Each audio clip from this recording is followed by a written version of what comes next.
বাংলাদেশে আসলে কোনো ধর্মভিত্তিক রাজনীতি মানে চলতে পারবে না। বাংলাদেশ ইসলামী ছাত্র শিবির সমর্থিত যে প্যানেল থেকে তিনি করছেন, নির্বাচন করছেন এবং যে ছাত্র শিবিরের কেন্দ্রীয় কমিটি ঢাকা বিশ্ববিদ্যালয়, সেখানেও কিন্তু তিনি জিএস পদে আছেন। হ্যাঁ, তো সেই জায়গা থেকে বাংলাদেশ ইসলামী ছাত্র শিবিরের যে ঐতিহাসিক যে ভূমিকা এবং ঐতিহাসিক যেই স্ট্যান্ড বাংলাদেশের মুক্তিযুদ্ধের বিরুদ্ধে, সেটি আসলে আমাদের ডাকসুর যে গঠনতন্ত্র, ডাকসুর যে মূল লক্ষ্য এবং উদ্দেশ্য, সেটির সাথে সরাসরি বিরোধিতা করে। এবং আরও যদি এভাবে বলি, আরও যদি বাংলাদেশ ছাত্র শিবির নিয়ে বলতে যাই, বাংলাদেশ ইসলামী ছাত্র শিবিরের যেই গঠিত কিন্তু বাংলাদেশে হয়নি, সেটি আসলে ৭১-এর আগে তারা হচ্ছে বাংলাদেশে এটি পশ্চিম পাকিস্তান থেকে পরিচালিত হতো। পূর্ব পাকিস্তানে এটির উইং সেটি খোলা ছিল, মানে পূর্ব পাকিস্তানে সেটি ইসলামী ছাত্র সংঘ নামে পরিচালিত হতো। এবং পরবর্তীতে মানে ৭১ সালেও কিন্তু ৭১ সালের গণহত্যার সমর্থক হিসেবে, গণহত্যার সহযোগী হিসেবে বাংলাদেশ ইসলামী ছাত্র শিবির ইসলামী ছাত্র সংঘ নামে তাদের গণহত্যার সমর্থন চালিয়েছেন এবং গণহত্যার সহকারী হিসেবে পাকিস্তানিদেরকে সহায়তা করেছেন।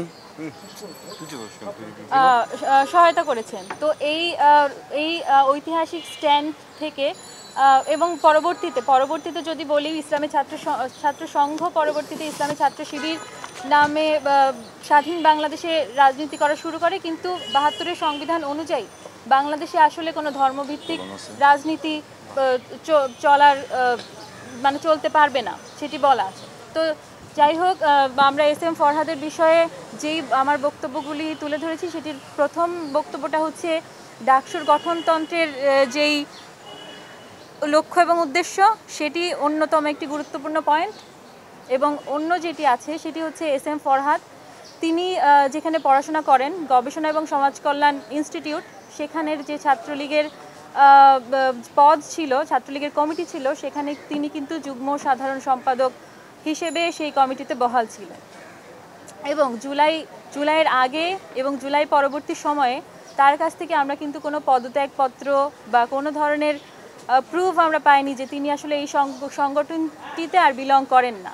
তিনি কিন্তু স্টিল এই সংগঠনটিতেই বিলং করেন এবং একটি নিষিদ্ধ সংগঠনের সদস্য হিসেবে তার কিন্তু এই নির্বাচনে অংশগ্রহণ করার কথা না। এবং একই সঙ্গে হচ্ছে তিনি বাংলাদেশ এবং ওই যেটি ডাকসুর গঠনতন্ত্রের ২-এ অনুযায়ী তিনি যে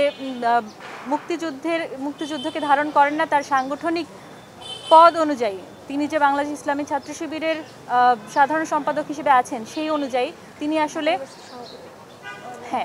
তো সেই হিসেবে মানে তিনি আসলে এই ডাকসু নির্বাচনে তার প্রার্থিতার বিষয়ে আমরা এই বিষয়টি আনার চেষ্টা করেছি, বা এই বিষয়ে আমার রিটের মূল বক্তব্য।